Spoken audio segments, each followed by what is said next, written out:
ഓരോ ദിനവും ഖുർആനിനൊപ്പം നന്മ വഴി 244 ദിവസം. സൂറത്തുൽ ബഖറ 234. അസ്സലാമു അലൈക്കും വറഹ്മത്തുള്ളാഹി. അൽഹംദുലില്ലാഹ് വസ്സലാത്തു വസ്സലാമു അലാ റസൂലില്ലാഹ്. അഊദു ബില്ലാഹി മിനശ് ശൈത്വാനിർ റജീം.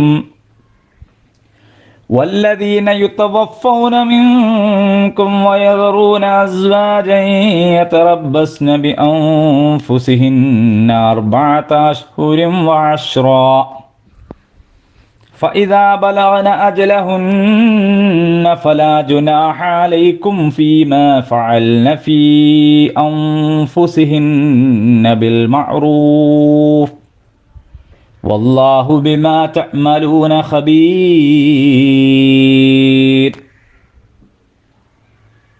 നിങ്ങളിൽ നിന്ന് മരിച്ചു പോകുന്നവരുടെ ശേഷിച്ചിരിക്കുന്ന ഭാര്യമാർ 4 മാസവും 10 നാളും സ്വയം കാത്തിരിക്കേണ്ടതാകുന്നു. അവർ അവരുടെ ഇദ്ദാ അവധി പ്രാപിച്ചാൽ പിന്നെ സ്വന്തം കാര്യത്തിൽ ന്യായമായ രീതിയിൽ ഇഷ്ടാനുസാരം പ്രവർത്തിക്കാൻ അവർക്ക് സ്വാതന്ത്ര്യമുണ്ട്. നിങ്ങൾക്കതിൽ യാതൊരു ഉത്തരവാദിത്വവുമില്ല. നിങ്ങൾ ചെയ്യുന്നതൊക്കെയും അള്ളാഹു സൂക്ഷ്മമായി അറിയുന്നുണ്ട്. ഭർത്താവ് മരിച്ചുപോയ സ്ത്രീകൾക്ക് പണ്ട് സ്വന്തം കുടുംബത്തിൽ നിന്നും ഭർത്താവിൻ്റെ ബന്ധുക്കളിൽ നിന്നും മൊത്തം സമൂഹത്തിൽ നിന്നും വളരെയധികം പീഡനങ്ങളും പ്രയാസങ്ങളും സഹിക്കേണ്ടി വന്നിരുന്നു. അറബി സമൂഹത്തിൽ ഒരു സ്ത്രീയുടെ ഭർത്താവ് മരിച്ചാൽ അവൾ 1 വർഷം മുഴുവൻ വൃത്തികെട്ട ഒരു സ്ഥലത്ത് കുത്തിയിരിക്കണം. ഏറ്റവും മോശമായ വസ്ത്രം ധരിക്കണം. സുഗന്ധദ്രവ്യങ്ങൾ ഉപയോഗിക്കാൻ പാടില്ല. അവിടെ നിന്ന് അവൾ പുറത്തു വന്നാൽ ജാഹിലിയ യുഗത്തിൻ്റെ നിന്ദ്യതക്കും നിസ്സാരതക്കും ഇണങ്ങിയ അഭിശപ്തമായ നിരവധി ദുരാചാരങ്ങളും മറ്റും രംഗത്ത് വരികയായി. ചാണകം വാരിക്കുക, അത് ചുമന്നുകൊണ്ടുപോയി കളയിക്കുക, കഴുതയുടെയും ആടിൻ്റെയും പുറത്ത് സവാരി ചെയ്യിക്കുക തുടങ്ങിയ വൃത്തികെട്ട നിരവധി ആചാരങ്ങൾ.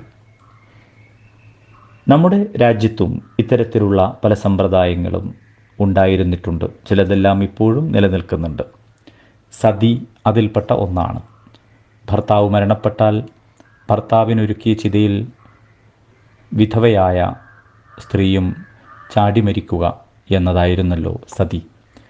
അതുപോലെ തന്നെ വിധവകൾ ഒരുപാട് അവഗണനക്കും പീഡനങ്ങൾക്കും വിധേയമായിട്ടുള്ള ചരിത്രമാണ് നമ്മുടെ രാജ്യത്തിനും ഉള്ളത്.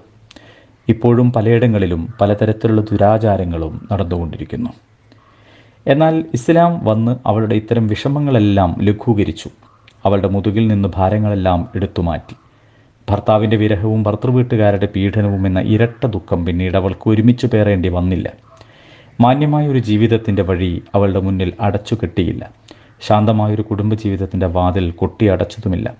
അവളുടെ ദീക്ഷാകാലം 4 മാസവും 10 രാവും മാത്രമാക്കി ചുരുക്കി.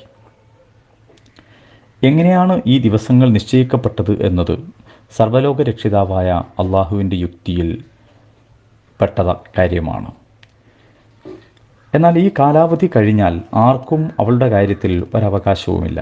അവളുടെ സ്വന്തം വീട്ടുകാർക്കുമില്ല, ഭർത്തൃ വീട്ടുകാർക്കും ഇല്ല. അവൾ പിന്നെ പരിപൂർണ സ്വതന്ത്രയാണ്. തനിക്ക് ഗുണകരമായ വഴി ഏതോ അത് തിരഞ്ഞെടുക്കാനും അള്ളാഹുവിൻ്റെ